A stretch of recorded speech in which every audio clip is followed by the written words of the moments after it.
Cup चाहा तार मूल्य न पिला लोक केमती जानबे। पुरातन कालरू ए पर्यंत ये गोटे अति सुंदर और निरा परंपरा।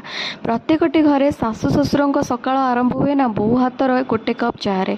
ये तो चाह नुह समस्तंकर इमोशन या सहित जोड़ा थाए। सकाळ गोटे कप चाह सहित किछि खाईदेले ना दिन 12टा हेले भी चिंता न थाए। थंडा काश और वर्षा शीत ये तो अमूल्य सामान तार बा मूल्य कहीं।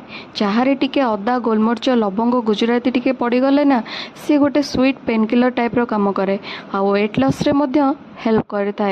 तो आपण मैंने ये चाह रेसिपीटा को एमती बनातु पूरा परफेक्ट चार एंजॉय नियंतु। आउ जो मान मो चैनल नुआ अच्छा तो दयाकोरी मो चैनल को सब्सक्राइब कर दिंतु। आउ निज फ्रेंड फैमिली सहित ये रेसिपीटी को शेयर करंतु।